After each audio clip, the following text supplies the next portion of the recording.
আমার শাড়ি আমি দিব না। হাসান অস্বস্তি নিয়ে বলল, জেদ করো না নলক, তোমার শাড়িটা বিনুকে দেও। আমি তোমাকে নতুন এনে দিব। আপনি বরং আপনার বোনকে নতুন শাড়ি এনে দিন। আমি জানি এই শাড়িটা যদি আমি আজ দিয়ে দিই, পরে আর আমি নতুন শাড়ি পাবো না। আপনার ওসব মিষ্টি কথায় অনেক ভুলিয়েছেন। বিনিময়ে আমি আজ পর্যন্ত কিছু পাইনি। অশ্রু ভরা চোখে বলল নলক। বিনু একটু ঢং দেখিয়ে বলল, থাক ভায়া, দরকার নেই। আমি তো এখন পরের বাড়ির। থাক ভাবি, তোমার শাড়ি তুমি রাখো। এবার নলকের শাশুড়ি বলল, এই হাসান, তোর বউকে বল আমার মেয়েকে এখনই ওই শাড়িটা দিতে। একটা শাড়ি নিয়ে এত ছোট কি?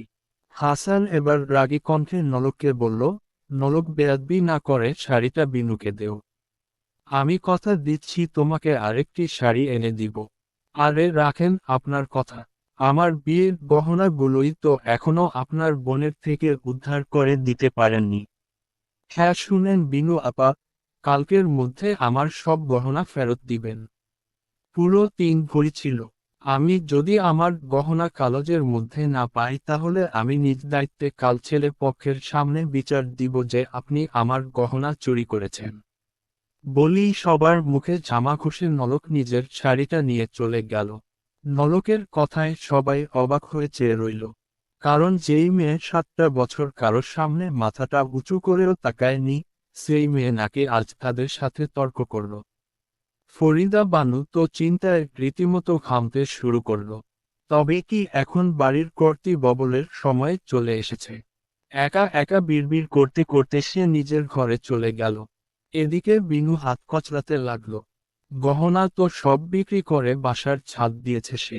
আর বললেই হলো নাকি? সে কিচ্ছু দিবে না। হুসহুস করতে করতে সে নিজের ঘরে চলে গেল। এদিকে বিনুর ছোট বোন মিনু তো চিন্তায় কেঁদে দিল। অনেক কষ্টে অয়নের মা বিয়েতে রাজি হয়েছেন। কিন্তু বড় ভাবি যদি সত্যি সত্যি কাল অশান্তি করে তাহলে এবার নির্ঘাত বিয়ে ভাঙবে। টেনশনে সে কেঁদে দিল। হাসান বোনকে সান্ত্বনা দেয়ার ভাষা পেল না। সেও ঘরে চলে গেল। নলক মিয়া বাড়ির বড় ছেলে হাসান মিয়ার স্ত্রী। বিয়ের 7 বছর চলছে। 5 বছরের একটি মেয়ে ও 2 বছরের একটি ছেলে আছে। ওই যে 7 বছর আগে সে বাসায় বউ হয়ে এসেছে, তারপর থেকে সে মাথা নত করে চলছে। ছোট থেকে শিখে এসেছে শ্বশুরবাড়ির কারো অসম্মান করা যাবে না, সবার কথা মেনে চলতে হবে, মানিয়ে চলবে হবে। তাই তো এই 8টা বছর গাধার মতো কেটেছে, সবার ফরমাস মেনে চলেছে, টুর শব্দটাও করেনি। কিন্তু এর বিনিময়ে আজ পর্যন্ত কারো কোনো প্রশংসা পায়নি। উল্টো ভুল ধরতে সবাই সর্বদা মরিয়া হয়ে থাকত। কিন্তু আজ থেকে নলক সিদ্ধান্ত নিয়েছে সে আর নিজের চাওয়া পাওয়া ছাড় দিবে না। হাসানরা 3 ভাই, 2 বোন। হাসান আর ওর মেজ ভাই রতনের বিয়ে হয়েছে। আর ছোট ভাই এখন বিশ্ববিদ্যালয়ে পড়াশোনা করছে। অন্যদিকে হাসানের ছোট বোন বিনুর বিয়ে হয়েছে 5 বছর। আর কাল ছোট বোন মিনুর বিয়ে। সেই বিয়ে উপলক্ষেই হাসান সবার জন্য শাড়ি এনেছিল।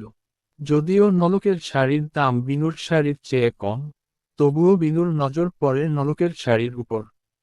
আর সে থেকেই কথা কাটাকাটি। হাসান ঘরে ঢুকেই দেখে নলক বাচ্চাদের ঘুম পাড়াচ্ছে।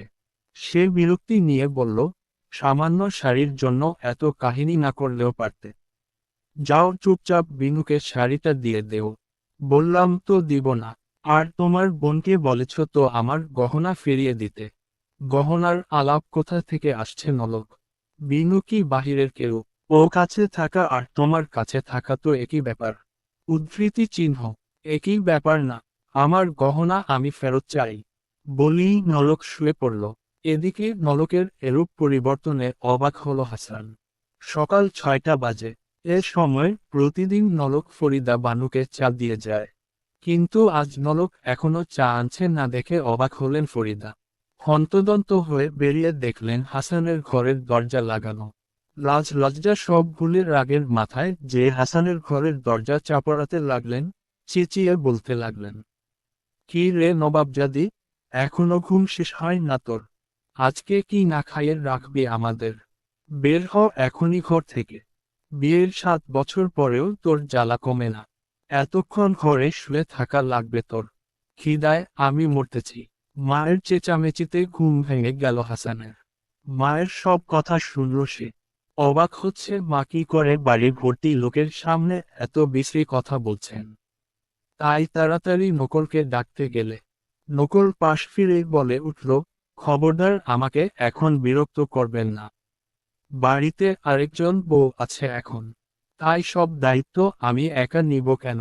যান আপনার ভাইয়ের বউকে বলেন সকালের নাস্তা বানাতে। বলে আবারও শুয়ে পড়ল নলক। অন্যদিকে হাসান বুঝল নলক ভুল বলেনি। বিয়ের পর থেকে রতনের বউ পায়ের উপর পা দিয়ে বসে খায়, আর সারাদিন বাসায় খাটে মরে নলক। কিন্তু এ কথা মাকে কি করে বলবে সে, কিংবা ভাইয়ের বউকে বা কি বলবে?